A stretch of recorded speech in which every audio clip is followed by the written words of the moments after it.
All right, we're a drama channel now. Get ready, people, okay? We've got commentary to make, comments to comment on. Twitch is a website that I'm now allowed on. Can you believe it? Still don't know how that happened. Train calls out streamer privilege during the Texas power crisis. Now, for a little bit of context here, there are a lot of live streamers who live in Texas. I don't know why. I don't know. Texas is booming right now, okay? And a couple of streamers, they were in areas that were affected by the power outages. So this being bad, they all traveled over to the house of a person called Mizkif. And Mizkif, a streamer, a lot of streamer buddies, knows a lot of people, has a lot of folks over at his house, was having himself a stream, and we had this interaction. Y'all can meme all you want for clout on here, but prepared for shit like this. Y'all can meme all you want for clout on here, but that's so fucked up. Nah, I don't want to hear shit. That's fucked. Nah, it's just, no, think about it. Realistically, what do you need to survive? Food, water, heat. And internet. We barely survived. You're lucky this electricity is on. If this wasn't on, you'd be miserable like we have in the last 3 days. Right, but we didn't have blankets. I could survive weeks with the blanket that I have now. I could survive weeks. I'm not kidding. You want to know survive weeks? Because all of us make fucking $2.6 million a year playing fucking video games. Whoa. $2.6 million? Back up a little bit. What the fuck are you talking about, bro? Half these motherfuckers make $25,000 a year. We make Right. that in a day. And they have kids. Right. And they got kids. Man, fuck that. I don't like that high-roading bullshit. You're in a $2.5 million house talking like that. That's easy to talk like that. No. That's a house is a house with no power. A house is equal to another house. No shot. They don't have. The human monkey in the center there, here I'll return to I can survive weeks. There we go. This person right here, Train, cool guy, got mad at the person over here with the bowl cut. I don't know why he's, I assume this has to be based on a dare, but this guy over here in the corner, this 4Conner person, if that is his real name, is essentially saying like, oh, whatever, dude, we have it as bad as everyone else. I can survive weeks with just a blanket, blah, blah, blah. Obviously, this is a really dumb position to take, and I know you're wondering right now, why the fuck am I covering this? Well, don't you worry. We're getting to the point. Obviously, streamers, well, successful streamers, not all streamers, a ton of streamers don't have any money at all, but successful streamers have a lot of privilege, and that privilege is very beneficial to them during situations like what happened in Texas. A lot of other people are just locked into their houses with no water, no heat, no food, nothing, and they can't go anywhere. Whereas if you're wealthy enough, you can always find a way out of these situations. If you have the money, you can do basically anything you want to escape those situations. So anyway, why do I talk about this? Well, I actually think it's indicative of something interesting. See, I'm not so much interested in 4Conner, again, that's the bowl cut kids, position on the Texas cold snap. I'm actually interested in what it suggests. A lack of empathy. Because just 2 days after that clip came out, somebody went into 4Conner's Discord and found some content. And I'm going to have to not read a lot of these words. Ooh.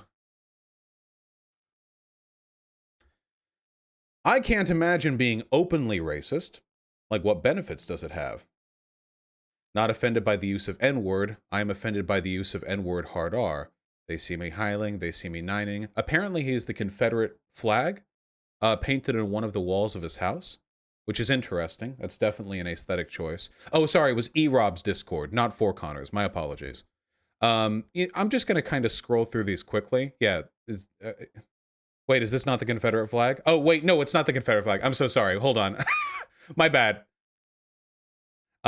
Skip that one. I just saw cross-read my brain. Yeah, it is close. Yeah, but no. That's okay. That is the Novorossiya flag. Interesting. Wait, hold on. Let me.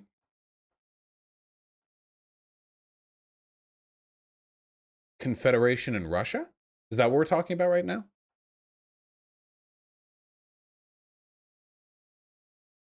It's a Kremlin puppet separatist in Ukraine. Interesting.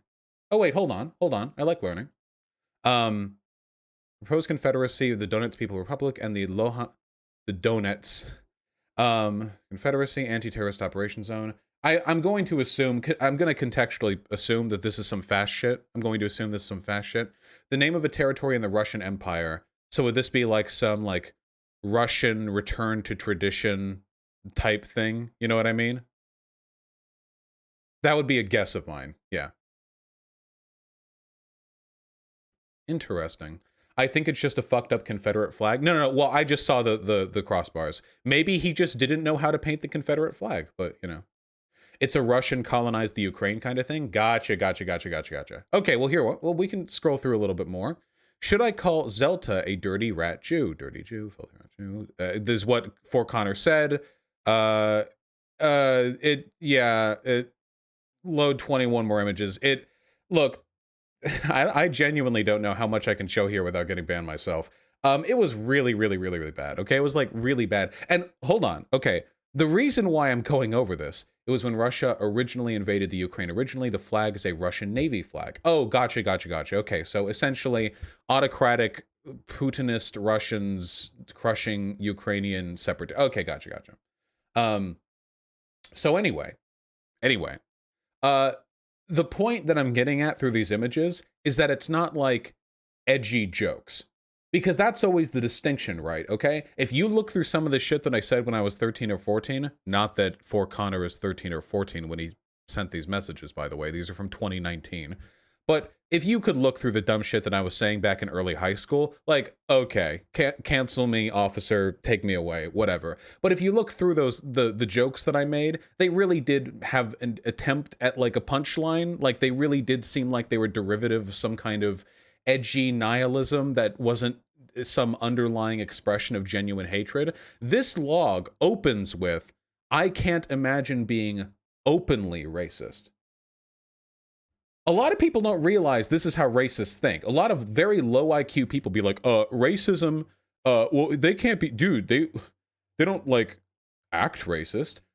I think most racist people are smart enough to know that they should probably be racist quietly.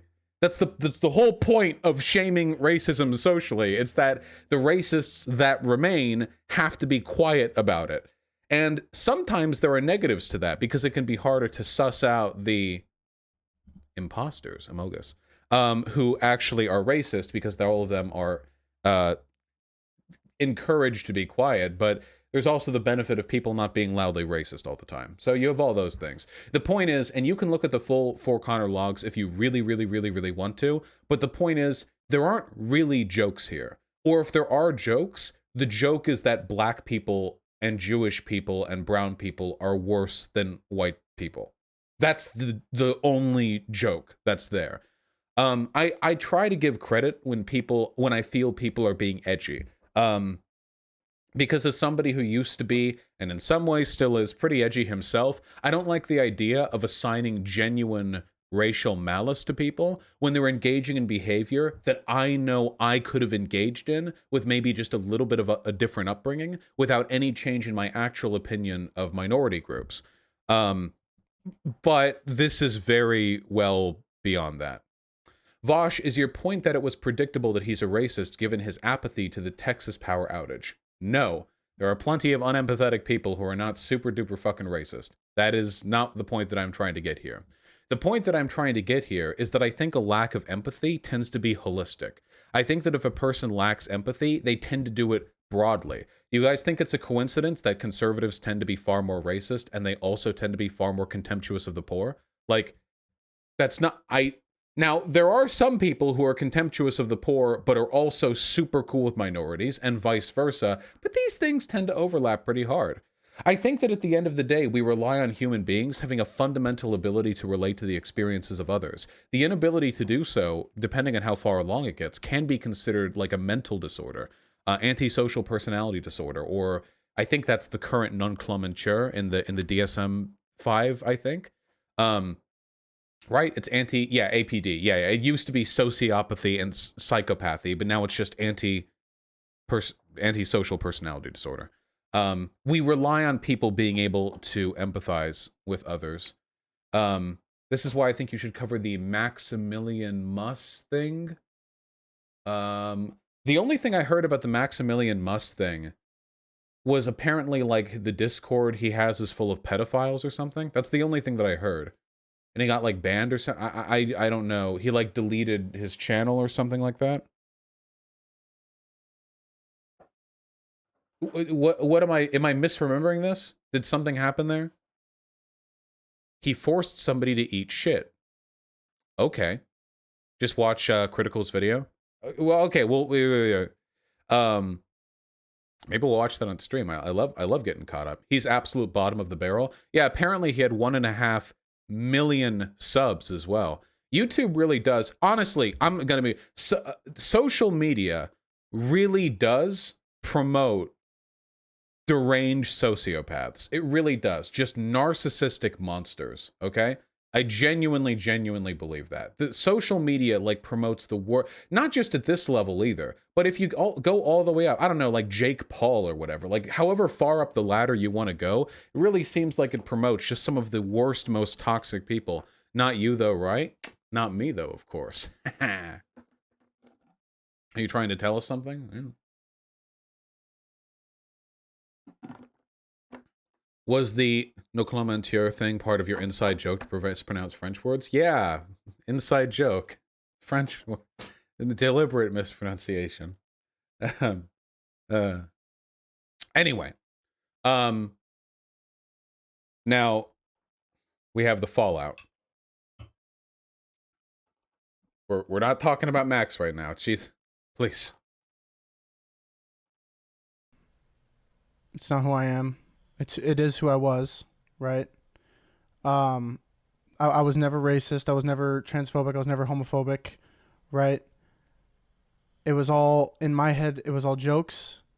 I never meant any serious harm to anybody's mentals. But what I said was very bad, and at the end of the day, I was being racist. I was being transphobic. I was being homophobic. I was being anti-Semitic.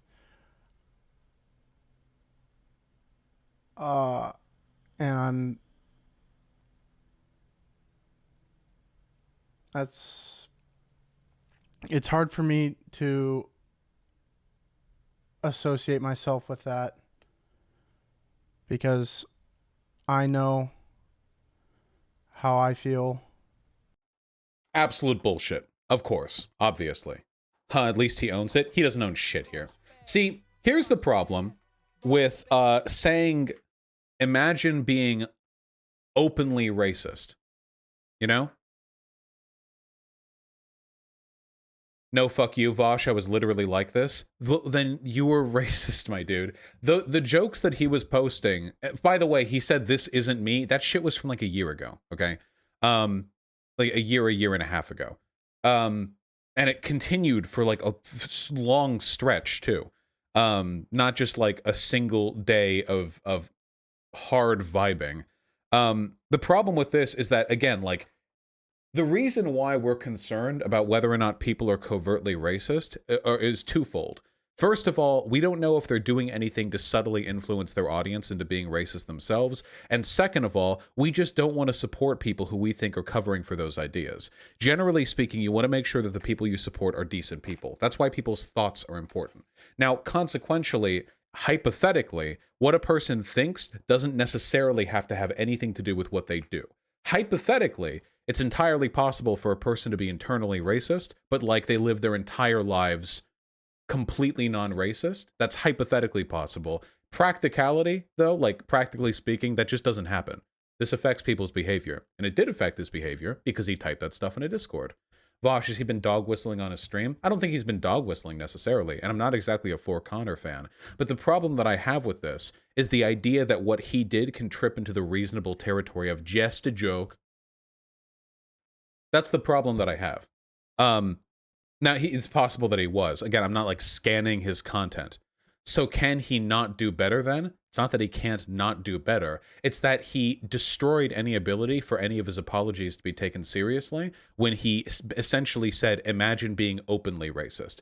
So we acknowledge the duplicity underlying. Wait, then Vosh, how does this not apply to your take on grifting? What does this have to do? DGG infiltration. Grifting, in and of itself, doesn't necessarily negatively affect the promotion of ideas, the aesthetic of grifting can. And this has nothing to do with grifting because he was openly racist. This has literally nothing to do with that. There's no relationship whatsoever between these positions. Vosh, I was watching a Q&A and the guy I watched said the freer the market, the freer the people.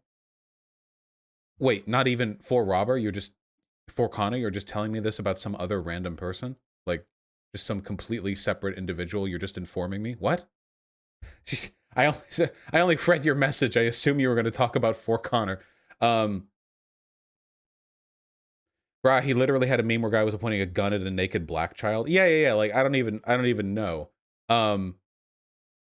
You need to start opening your streams with the definition of the word grifting because none of these morons knows what it means. I should just stop saying nobody knows what grifting means. Absolutely nobody knows what grifting means. Absolutely none whatsoever. It has nothing to do with grifting, and it has nothing to do with private thoughts if you make it open. How do we reconcile this with the idea that not letting people apologize disincentivizes change? Do you think there's a middle ground between being open for people's apologies and being critical if it doesn't seem like it's a real apology? Like, you have to be able to distinguish good and bad apologies, and you have to be able to distinguish behaviors which can be mended with apologies, okay? If it was some, like, edgy bullshit, like South Park tier humor a couple of years ago, and he was like, hey, sorry, I really do apologize. That was pretty fucked up of me. I've tried to move on from that. Fine, great. But when you're, like, openly posting overtly racist and anti-Semitic bullshit and then saying, like, why would anyone be open about this? Nobody's going to trust you if you actually apologize. Does that make sense? Like, imagine if a person did a bunch of racist shit, like in a Discord, and somebody said to them, and it was like a year ago, and somebody said to them, hey, dude, if this ever gets made public, you're going to be in deep shit. And then they say, I'll just fake an apology, whatever. Like, I'll get away with it, no big. If that was included in the logs, do you think anybody would trust them if those logs came out? Like, if something like that was made public, do you think there was any avenue whatsoever for that person to be taken credibly at all? You've kind of destroyed your ability. Bosh, when has a large figure ever made a good apology? I don't really keep track of this stuff, but it's definitely happened. I remember, James Charles made some good apologies that were listed in the cancel culture video from Natalie, I think. Oh, Jenna Marbles always seemed like a fairly responsible and mature person. Yeah. That's fair, Vosh, but then how does somebody like that redeem themselves? Unfortunately, with time. Like, again, the issue is apologies can only go so far. Apologies are useful if they're delivered effectively because they can assuage antagonism. But with stuff like this, I mean... And you also have to recognize that as sympathetic as we want to be to people, apologies are not always like an acceptable be-all, end-all metric of a person's moral growth. Sometimes they're not even close to that. An apology can be useful, I think, if there's something to genuinely feel remorseful over and the person gives the impression of that genuine remorse. But if it goes too far, you kind of destroy the ability for anyone to take it seriously. Do you think 4Conner should be canceled, and could this be analogous to Shu? I don't think Shoe on Head ever did anything even remotely comparable to the... Was Shoe on Head posting on Twitter memes about killing black people and how Jews are rats? I don't think... Now, Kraut was on that bullshit. Kraut was saying Muslims are cockroaches and collaborating with Nazis, and I don't know how he got away with that, but no, I don't think so. Shoe on Head is largely canceled for, like, A, not liking liberal feminism, which sometimes she expressed in a less than savory way.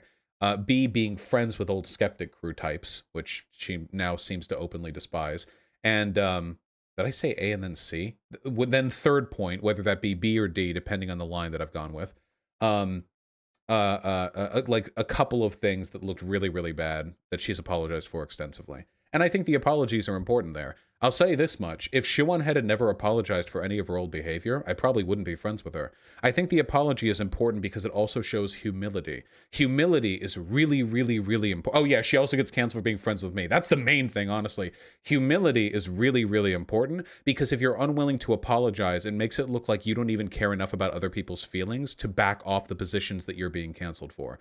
That's really important. That's a mistake I've made too, by the way. Very often I'll say something problematic, but that maybe not very often, but it's happened, where I'll say something problematic, and then people will accuse me of saying some wild bullshit that has nothing to do with the problematic thing that I said, and because I'm feeling obstinate on account of those people, I don't want to apologize for the initial thing.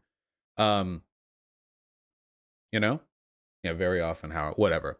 Anyway, the cancellation has already happened. Did 4Conner get, banned on Twitch?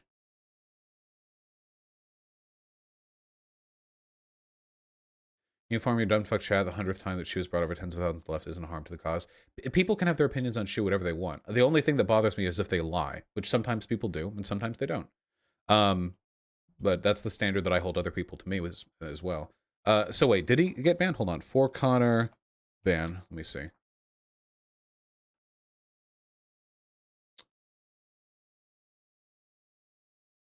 Oh, well, there we go.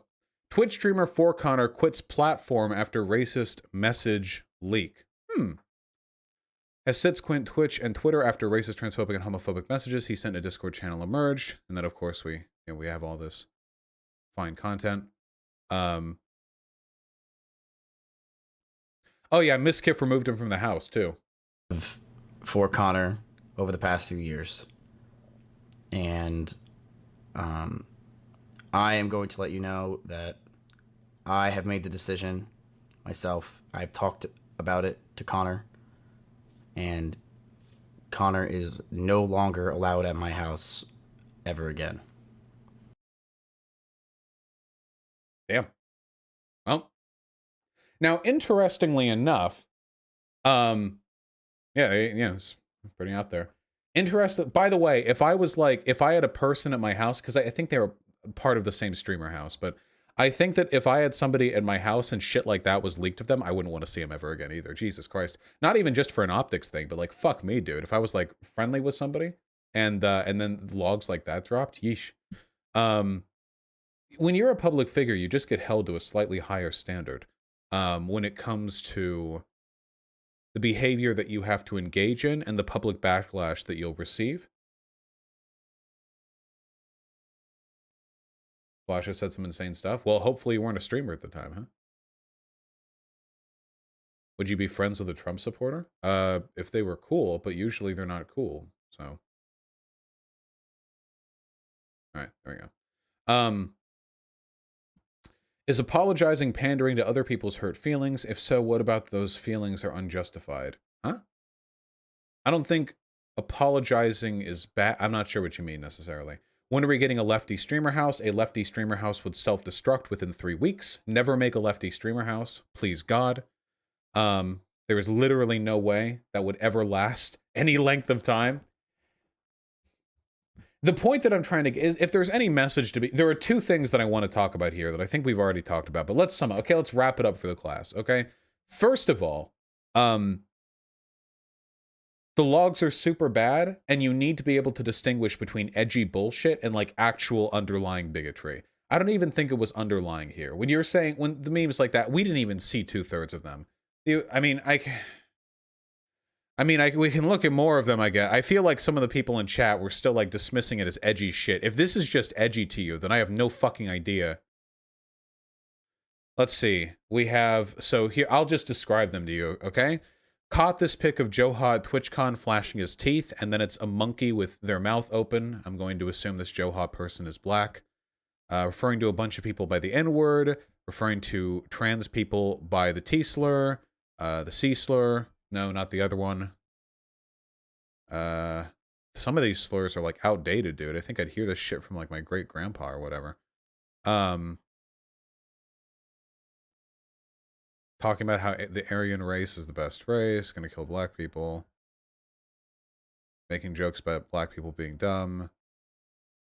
White people are oppressed. Yeah, I mean, I don't know. I mean, it could all just be edgy bullshit, but I feel like if you're willing to accept just that as edgy bullshit, then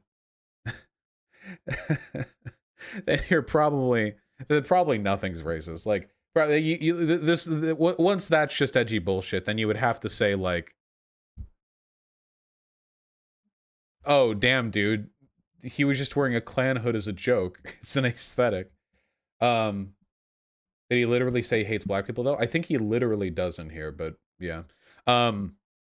Eventually you have to make that judgment. Edgy humor isn't like just being racist. I don't know what people think edgy humor is. Edgy humor can be irreverent. Edgy humor can be offensive. But all of the jokes here, all the messages here, the only joke is just white people are better than non-white people. That's the only humor. Whereas I find that edgy humor, like, you can laugh at it and go, oh, that's bad. But, like, you recognize the joke there wasn't necessarily at the expense of the edgy content. You know what I mean? You've all seen the meme, right? Yeah, I've got a pretty dark sense of humor. Racism. You know what I'm talking about. Not to mention, man, the culture's changed a lot in the past, like, decade. I think that the kinds of jokes the people were allowed to get away with a decade ago online are very different to what they are today. And that's not to say just that the internet has gotten more PC or whatever. We've just woken up to the extent to which the online, like, space is being used to recruit people to the far right. I would be way more willing to be permissive to people's behavior on subjects like these if it weren't for the fact that people like Steve Bannon are pumping millions of dollars into trying to recruit Nazis from incel forums, you know? If it weren't for the fact that there are direct, measurable, empirical, and academically studied pipelines from, like, edgy gamer content all the way over to white nationalism. But that wasn't happening, at least not to the same extent, a decade ago. Back a decade ago, a lot of the sort of edgy racism online was decentralized and without a strong underlying political purpose. 10 years ago, the bulk of conservatism in America wasn't like this modern white nationalist populism. It was like neoconservative, we still support the Iraq War somehow a decade later type shit, you know? Does that make sense? The bulwark of conservatism in America at that time wasn't really tied to the way online edgy culture ties to bigotry. But nowadays, you know. So you have to be, I think, farther to the right to make jokes like that these days. Jokes. Assuming they're jokes. Being charitable and assuming they're jokes. You get what I'm saying. Vosh, it was still pretty bad, e.g. the Tea Party. Yeah. But the Tea Party wasn't like 4chaners spamming the N-word on poll or anything. That wasn't the Tea Party. The Tea Party was more sovereign citizen and less Pepe the Frog stan, you know? Pepe poster. You guys get what I mean, right? Does anyone understand the point that I'm making? I feel like I'm rambling completely, like, okay, well, there... God help me. Well, that's all the case. A good example of edgy would be iDubbbz, right? I never got a bad feeling from iDubbbz content because every time he said something racist or sexist or whatever, I never felt like the joke was the racism or the sexism on its own. I felt like it was some underlying, like, obstinate rejection of PC culture, but in a way that felt a little bit less politically motivated than a lot of other people who did it. Like, does that make any sense? The early iDubbbz reminded me a little bit of the punk scene back in the 1980s who would wear swastikas around their arm, not because they were on the right, they were on the left, but because they just wanted to offend people. It doesn't make it good, but it's not the same thing as wearing a swastika because you agree with it. Does that make sense? Yeah. And iDubbbz ended up being a fairly progressive guy, you know, now that we've all clarified our positions a little bit. Still edgy, but pretty progressive guy. He said the N-word, didn't he? Yeah, he did. Pretty often, too. But I think there's a distinction between the type of humor he engaged in and the type of humor that other people engaged in when it was just a cover for racism.